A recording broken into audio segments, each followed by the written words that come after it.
So, 2020 has been a rough year. I mean, I personally never really leave the house, so for me it's been business as usual, but generally 2020 has been a disaster for everyone. But, thankfully there are plenty of ways for people to distract themselves from everything that's going on in the world, and in my case, that's video games, and I'm assuming that if you clicked on this video, it's most likely the same for you. And with 2020 almost coming to a close, I thought it would be nice to take a look back at the games I played this year, and, talk about them for a little bit. Now, this video is called The Best Games I Played in 2020, so you might be thinking this means the games I'll be talking about were all released in 2020, but that's not the case. So, how it works is, to make the cut for the video, I need to have played the game for the first time in 2020. Otherwise, this video would be very, very short. I should also probably mention that these games aren't listed in any particular order, so it's not a top 10, they aren't ranked from best to worst or from worst to best, they're just in the order I wrote them down in. As you may have noticed, this is going to be a lot more casual compared to most of my other videos. I'm not quite sure how I'm going to edit this, but I'd say it's most likely that you're not going to see any gameplay footage in this video. So you're most likely right now looking at that wicked space background that they use in Crash 3, and I'll probably have some graphics on screen to show what game I'm talking about, but there won't be anything spectacular to actually look at in this video. So if you've got assignments or homework or anything, feel free to tab out and have this video on in the background, almost like it was some sort of radio show or a podcast or something. Except I'm doing it by myself, which, now that I think about it, that's quite pathetic. Oh man. Anyway, let's not waste any more time. Here are the best games that I played in 2020. Oh, before I forget, do let me know what the best games you played in 2020 were. I genuinely like hearing about, what people have to say with whatever topics I talk about in a video, so do leave what you think in the comments. Also, subscribe if you enjoy. That big red button is massive, so click that. It's so satisfying to do. Not selling it very well, mate. Come on. But yeah, subscribe and leave a like, because those two things are quite helpful and show me that you enjoy the content that I'm putting out. So go ahead and do that. And if you don't like it, for whatever reason, also hit that like button so I get a true metric of how many people are engaging with it. Yeah. So the first game I want to talk about is Animal Crossing New Horizons, and this game was massive when it first released. So it released in, I think it was March, around about the time the coronavirus outbreak happened and started to spread across the world. Everyone was put into quarantine, lockdown, or whatever your country made you do. Yeah, it was huge. A lot of people got their hands on this game, I'd say because of being stuck at home. So it really helped to be a sort of a way of coping with everything that was going on. Because, it was quite scary, and still sort of is, to have this deadly virus floating around. So, pretty big deal when this game came out to help people get through it, I suppose. I personally did not get it when it first came out. In fact, I made a point of not getting it because I had experienced an Animal Crossing game before, and I think it was the original GameCube game. It was quite one of the older ones, and I just did not like it. I hated it. I thought it was very boring. It lacked, any kind of substance, and everything in the game looked the same. Probably because it was limited by the hardware it was on, but I don't know, I just didn't enjoy it, and I think that's mostly because I was probably quite close-minded and ignorant of how you were meant to play it, because, I'm someone who likes to play games in sessions of a couple of hours, but Animal Crossing is designed in a way where you do it in, bite-sized chunks every day, and, that kind of isn't satisfying for me.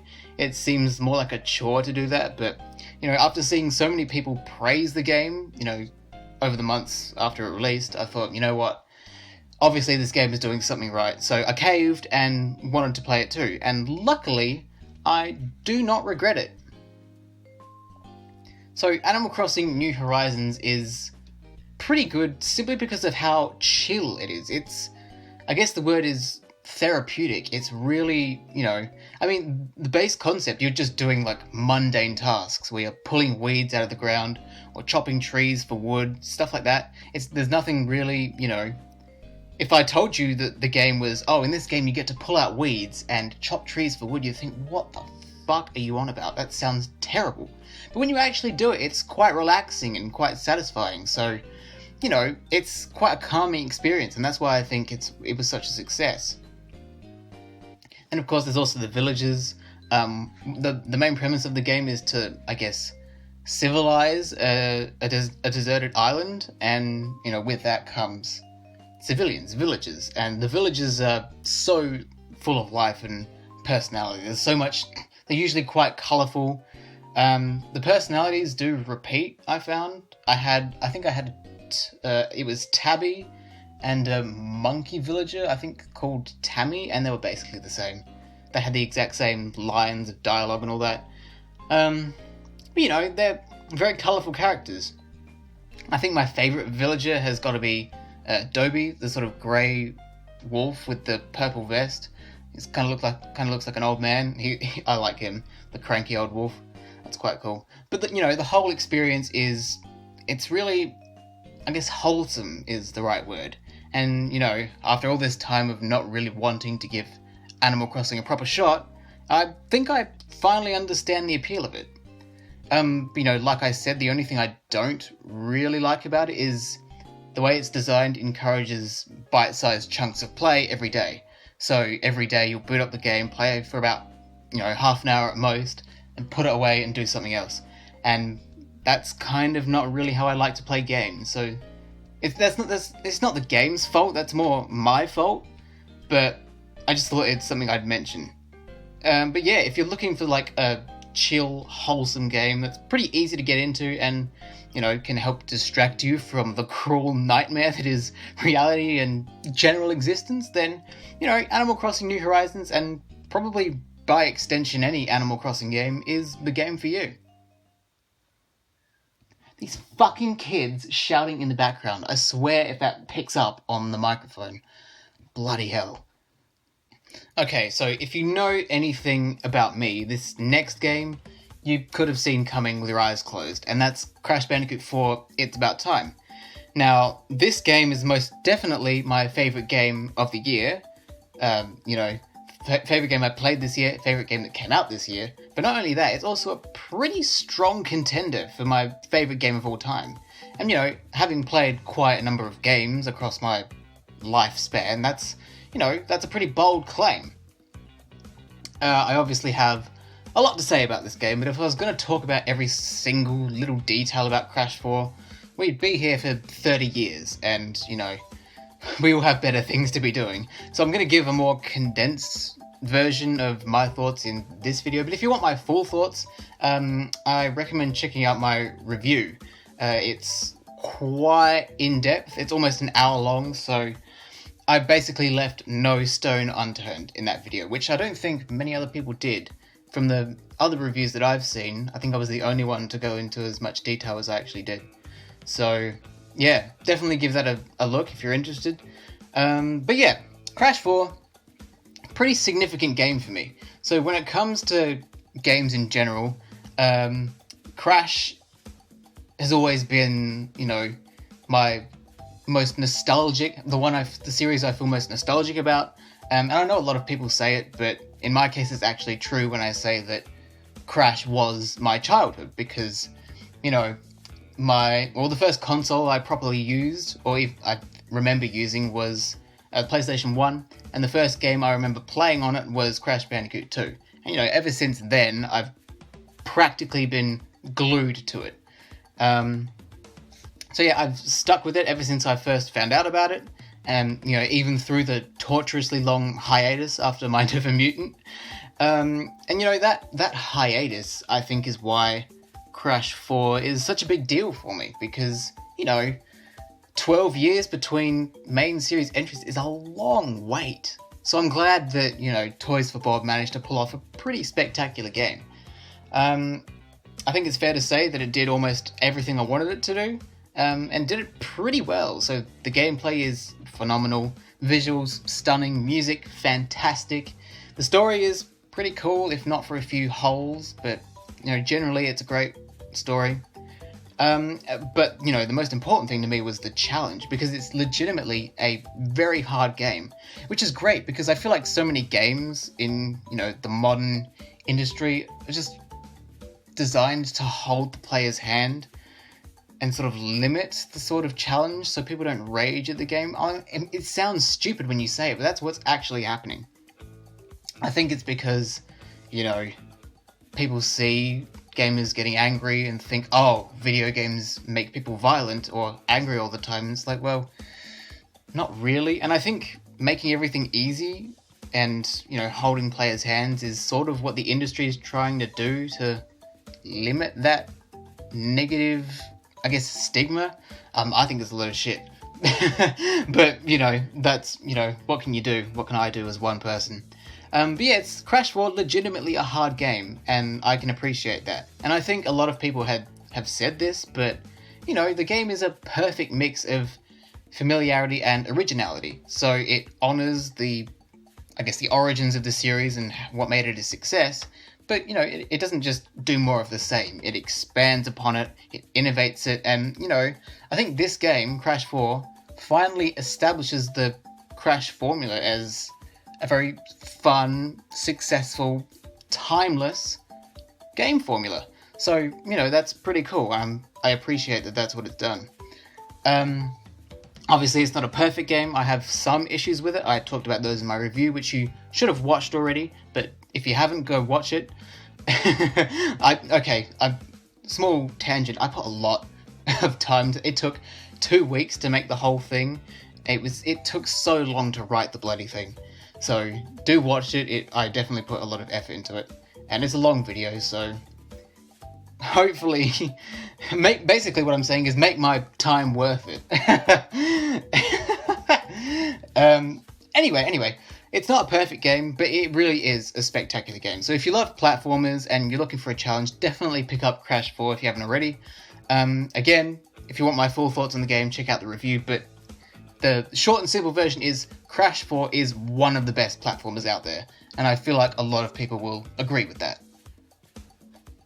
So the next game I want to talk about is Civilization 6 and its DLC Rise and Fall and Gathering Storms. Now, Civilization is a series I've always had my eye on, but I've never really had an opportunity to give it a proper crack. Of course, that was up until I saw Civilization 6 and its DLC go on sale. So it's a game I've always wanted to try, and, obviously if it's on sale, going for as cheap as it was, that meant I had to get my hands on it while it was there, while the opportunity presented itself. Civilization 6 is a strategy game. It's a real-time strategy game, and strategy games have always appealed to me. I like the idea of, coming up with a plan, coming up with some tactics. I like tactical thinking, and, strategy games are a great way. They're a great way to, accommodate that kind of thinking. So one game I played in my childhood a lot was Age of Empires, specifically Age of Empires 2 and 3. I don't think I ever played 1. So it's a real-time strategy game, Age of Empires. So it's similar to Civilization in a lot of ways, but it's Civilization 6 is also different to Age of Empires in a lot of ways. So obviously, having experienced real-time strategy before, and then seeing Civilization, which to my Civilization virgin eyes, if you can put it that way, added more to the whole real-time strategy experience. It appealed to me, and so I wanted to give it a try. And I'm so glad that I did, because it's an amazing game. I'm not particularly good at it, and I'm still not entirely sure of what I'm doing, because it's quite a complex game, but it is really fun to play. So if you don't know what it is, the main premise is that you're the leader of a civilization or a nation, and your goal is to build up your civilization and achieve a certain type of victory. That victory could be through scientific progress, cultural prowess, military domination, religious influence, and I think there are a couple of others as well. And, each civilization has different or unique units, perks, abilities, buildings. There's pretty much, no two games of Civilization are the same. There are so many different bits and pieces that go into making a game of Civilization. There are so many things you have to pay attention to, so many mechanics. It's quite overwhelming at first, to be completely honest. But, I think all of that makes it, each game of Civilization quite unique. And, that's a good sign. Games of Civilization aren't very quick, though. You definitely need a couple of hours to spare if you plan on playing a match of Civ 6 right through to the end. Which, I said before, I like to play in blocks of a few hours, so that works perfectly for me. But I have to admit, I've only actually finished one match of Civilization 6 in my time playing. I was playing as Australia, obviously, and somehow managed to win the match by military domination, which, from my understanding of everything in the game, is not something that Australia as a civilization is particularly good at.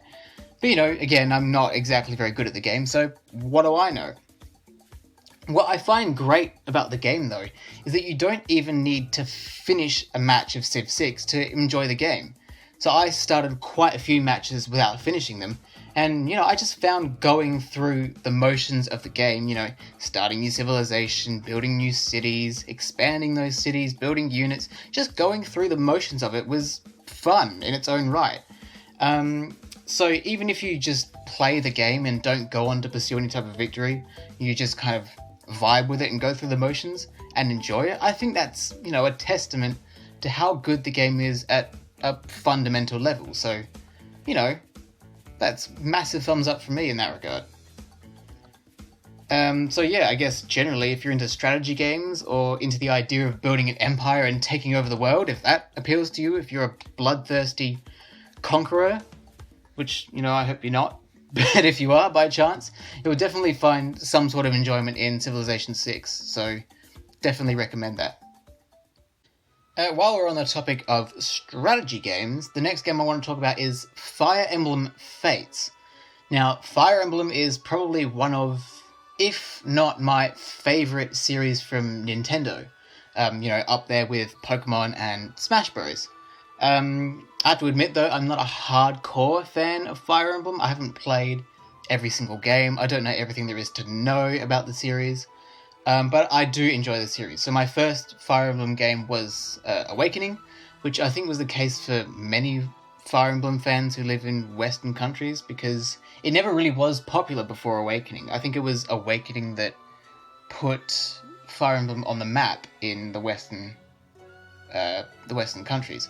Because, before that, the West only knew Fire Emblem through Smash Bros. So Marth was added to, I think it was Melee, and then later on, Roy and Ike got added in, and Smash 4, I think it was, popularised the Awakening characters, Lucina and Robin, and that helped keep Fire Emblem alive, because I'm pretty sure Awakening was supposed to be the final game before they retired the series, and it was a success, so they kept it going. Anyway, we're kind of getting off topic. I've also played Sacred Stones, so after I played Awakening, obviously I wanted to go back, play some of the older games, so I played Sacred Stones and the DS version of Shadow Dragon. And obviously when it came out, I also played Three Houses, which is one of my all-time favourite games. So yeah, I've played bits and pieces of the series, finished most of them, I haven't finished all of them. But yeah, the point is I like Fire Emblem. I'm not the most hardcore know-it-all fan, but I do enjoy the games. Fire Emblem Fates, though, is a game that I skipped out on, but it's one I've always wanted to give a try, and the reason I skipped out on it is because of the way it was handled. I didn't quite understand it. So it's split into, there are three stories. You have Fire Emblem Fates Birthright, Fire Emblem Fates Conquest, and Fire Emblem Fates, I think it's Revelations, and you can buy either Birthright or Conquest, but so the game has multiple routes. Birthright gives you access to the Birthright route, and Conquest gives you access to the Conquest route, and I think Revelations is additional DLC. But you can also buy so if you buy if you bought Birthright, you could buy Conquest as additional content for like between a third and half of the price of what it would have been. And that kind of put me off because I would have wanted to explore all the routes, but you have to buy the additional routes, and I didn't like that. Like, could you imagine if Three Houses did that? Because Three Houses has 4 routes. Imagine if you bought Three Houses, could only play one, and had to buy the other 3 routes. That would be insane. So many people would get mad at that. So that kind of turned me off of Fates, but I always wanted to give it a try. Finally got around to it this year, and so far I've been enjoying it. I've played through the Conquest story, that was the one I did first, and I'm making my way through the Birthright story as well at the moment. And this might be a controversial thing to say. I'm not really involved with the Fire Emblem fanbase that much, but I think gameplay-wise, Fates is my favourite game in the whole series. I think I just love how the battles work in this game. I love the shuriken weapon type, which I'm pretty sure did not return. Like, it was introduced in Fates and did not return after that. I think it's so cool, and I love the pair-up system in this game, and, the dragon veins are a cool idea. The maps, especially in Conquest, are really well designed. And, I said before, I love strategy games, so being able to problem solve and come up with strategies and tactics to accomplish something quite tricky is something I really enjoy doing, and, I find Fire Emblem Fates, especially Conquest, accommodates that quite well. There are some problems I have with the game, though. First of all, the story is absolute shit. I mean, okay, let me explain. The base concept of Fates is pretty fucking cool. So the main character, Corrin, is a member of the royal family of one kingdom, the kingdom of Hoshido, but was kidnapped and raised within the royal family of Nor. And then those 2 kingdoms go to war, and then Corrin, the main character, finds out about, their past, that they were actually born in the Hoshidan royal family, but kidnapped and raised in the Norian royal family, and they have to decide, as the war breaks out, which kingdom they'll fight for. That's a really cool idea. And that happens quite early on in the game, and then everything after that just kind of plummets into being absolute shit. It's a really cool idea, but then after the base idea, it sort of reads like a fan fiction. It doesn't really make much sense.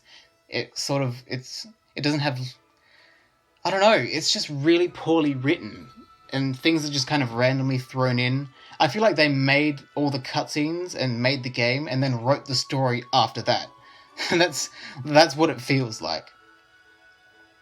As I said, my other issue with the game is that you have to pay for the extra routes. I don't like that. If it was only a few bucks, I'd be fine with it, but it's like half of the whole game you have to pay extra to get the other routes, and that's a bit shit. So, yeah, if they did, I said before, but if they did that with Three Houses, people would be livid. So, I would have preferred that the whole thing came as one package, but I don't regret buying Birthright.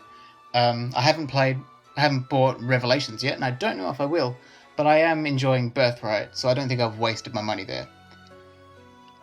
But yeah, all that negative stuff aside, I'm really enjoying my time with Fates. It's a solid game, but I'd only recommend it if you enjoy Fire Emblem gameplay, because that's basically the only thing that Fates has going for it. So I guess the best way of looking at it is what Fates lacks in the area of plot and characters, it makes up for in gameplay. So yeah. So the next game I want to talk about is Cuphead. Now, Cuphead got a lot of attention when it first came out, and it's another game that I've always wanted to play. And, I think what makes Cuphead so appealing and so incredible is mainly to do with its presentation. I think in the Game Awards in 2017, it won Best Art Direction. If you've seen my last video, I have problems with the Game Awards, but, that one, Cuphead winning Best Art Direction, I think is the right choice there. So, no problems with that. And I think the art direction is why it appealed to me so much. So, having grown up watching a lot of old school cartoons like Tom and Jerry and Scooby-Doo, I totally appreciate the style that Cuphead goes for.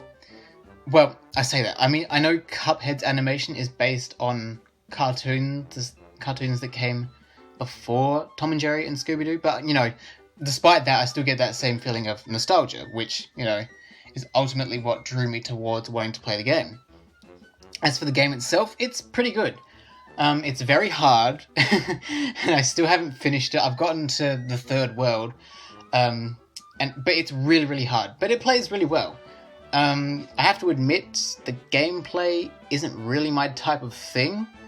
It turns out I'm not really a run-gun type of guy, so I guess that's why I don't really have the motivation to actually finish the game. But, even not being a fan of that style of game, I can admit that it's a pretty good game. It's, it's hard, it's frustrating, and it's a lot of trial and error, I noticed. But, pulling through and beating the challenge is a very satisfying feeling. It's kind of weird to say that Cuphead is too hard when I made the effort to go after all the developer time trials in Crash 4. Kind of conflicting statements there, but, it's Crash. I've got to make the effort for Crash. But anyway, Cuphead. So I definitely recommend Cuphead to anyone who hasn't played it yet. But I will say, if you're prone to raging, probably give this game a miss, because you'll end up breaking something. But, for everyone else, go for it. I guarantee you won't regret it. The next game I'm going to talk about is Star Wars Jedi Fallen Order. Now, this game is a sort of hack and slash beat 'em up style game, which, I like. My favourite of that sort of genre is the Bayonetta series. So, I say series, it's 2 games, Bayonetta 1 and Bayonetta 2. And the reason I like those games is because, it's just so satisfying to pull off those long, powerful combos and just absolutely obliterate enemies. It makes you feel like, I guess overpowered is the word, and, it's a great feeling. And that's why I love the Bayonetta games so much. And it's also, coincidentally, why I main Bayonetta in Smash Bros, because I like doing long combos, doing lots of damage, and, it's just fun. It's satisfying to do that. I will say I don't think that Star Wars Jedi Fallen Order is as good as Bayonetta that's just my opinion. I don't think the gameplay is as satisfying, but it's definitely a great game. It's focused on combat, but there's also some other stuff sprinkled in as well, like puzzle solving, and there's Prince of Persia style platforming and exploration to keep things interesting. And from memory, I played it quite early on in the year, but from memory, it's pretty good at world building and storytelling, which, definitely kept me motivated to keep exploring and push on with the story. So yeah, it's an overall fun game. It's, if you're a fan of Star Wars, exploring expansive environments, and most importantly, beating the shit out of stormtroopers, then, I reckon Star Wars Jedi Fallen Order is a game you'll most likely enjoy. There is one thing I should mention, and that the game had a bit of trouble loading things. So there would be times where you would go into an extra area or leave a building, and it would try to load the world, but it wouldn't be quick enough, so you would see all the textures and models pop in, and it's quite hideous to look at. It would take about 20 seconds for the whole thing to load, which is not good. Maybe that's just an issue I'm having, but, I noticed it, figured I should mention it. But beyond that, it's a pretty good game, so if you enjoy Star Wars, you enjoy beating things up, go for it. It's definitely a game you'll enjoy. Alright, next up is Pokken Tournament DX. Now, earlier on I said that Pokemon was close behind Fire Emblem for my favourite Nintendo series. I like the main series Pokemon games, even though they've gotten a bit rocky as of late, but, I've always enjoyed them. But I've never really been interested in, the spin-off games, like Mystery Dungeon and, Ranger, Pokemon Dash. I've never really cared. Never really given a shit about that. They always look quite shallow and boring experiences. I mean, I know Mystery Dungeon has, its fans, its hardcore fans, but the spin-off games don't really appeal to me. That was, of course, all changed when Pokken came along. Now, before this year, the only fighting game I ever gave proper attention to and actually played was Smash Bros. And if you're interested in Smash Bros, I have made a handful of montages of some of my best moments playing Bayonetta in Smash Bros. Online, so if you're interested in that, go check those out. But, other than that, I'd never really given attention to any other fighting games, but, when I first saw Pokken, it looked genuinely fun, and I wanted to give it a try. I never actually got around to it until this year, though, and I managed to scoop it up while it was on sale in the eShop, and I'm overall happy with the game. Having gotten so used to how Smash Bros works, diving into Pokken was pretty overwhelming because it's quite a different style of fighting game. But I was open to it and willing to learn. But yeah, it was quite overwhelming at first. I found it all pretty confusing. I didn't really understand how the battle phase and field phase thing worked initially. So if you don't know what that is, it kind of starts off, the fight will start off in 3D, but then if you hit the opponent with certain moves, it'll turn 2D, and that didn't really make sense to me. And also the way moves and combos work in Pokken is very different to Smash Bros. Luckily I made the right choice to main Lucario, who, from what I can tell, is a very beginner-friendly character. And after getting used to how the game plays, I found it pretty fun. After beating the main story, I obviously had to go online to flex my skills and beat up all the chumps. That sounds like I'm being a dick, but no. I genuinely gave it a good shot because I wanted to, see what it was all about. And I managed to work my way up to C rank, which, it's nothing special, but for a beginner, I reckon that's pretty good. So yeah, I guess generally, if you like Pokemon and you like fighting games, then Pokken Tournament DX is a dream come true. It was surprisingly fun to learn, and it's fun to play, so, pretty solid package. I mean, it could stand to look a bit better. Some of the models look quite shit, especially the ones in the background. They're terrible. Okay, so this is the last game I'm going to talk about in the video, and the grand finale game is the complete edition of the Escapists. Now, this is a game I had seen before, but I never really understood what it was. So, prior to working out what the game actually was, all I had seen of it was, a few bits and pieces of gameplay. And so all I really knew about it was that you could wander around a prison in an adorable sort of retro art style. And that was it. I never actually knew what the goal was. I didn't even know what the game was called. But randomly, one day, I stumbled across it on sale and recognized it from the screenshots they gave. I was like, oh, that looks familiar, I recognize that. What is this game? So I read a bit about it and tried it out, and it's a very fun game. I said it about Civ 6, I said it about Fire Emblem Fates, and you know it by now, The Escapists is a strategy game, and I love strategy games. So The Escapists is all about, planning out an escape route from a prison. So it's all about strategy, it's all about planning, it's all about resource management, it's all about time management, which appeals to the, the tactical thinker in me. So the goal is obviously ultimately to break out of prison, and to do so, you need to, gather resources, to create tools and execute whatever your plan is without getting caught. And, there's a lot of different ways you can escape. You could, I think the first thing I did was dig an underground tunnel, which I hid under a desk. No, that was the second thing I did. The first thing I did was escape through the ventilation system and jump over a fence. Or I think I cut through a fence. Or something like that. It had to do with cutting through fences and going through fence. That's what I did. Creating fake keys to escape and dressed up as a guard. That was something I also did. There are so many ways to play it, and that's what I love about it. There are so many different ways you can escape, which means you really need to investigate your surroundings and figure out what your strategy is, taking into account every single possible thing that can go wrong. Because there are a lot of things that can go wrong. If you leave something out of place, or you do something wrong, you move in the wrong spot, everything can be ruined and you're fucked. So you really need to plan things out, and I love that. So, of course, being a fan of problem-solving games and strategy games, The Escapist is like my dream game. I never got around to completing all of the maps, but, from the 5 or 6 that I did play and beat, I can tell you without a doubt that it's an absolutely fantastic game. Especially for people like me who enjoy, strategizing and tactical thinking. So if you're into that sort of stuff, if you're into planning things out, executing a plan, thinking tactically, definitely pick up The Escapists, because it's perfect for that kind of person.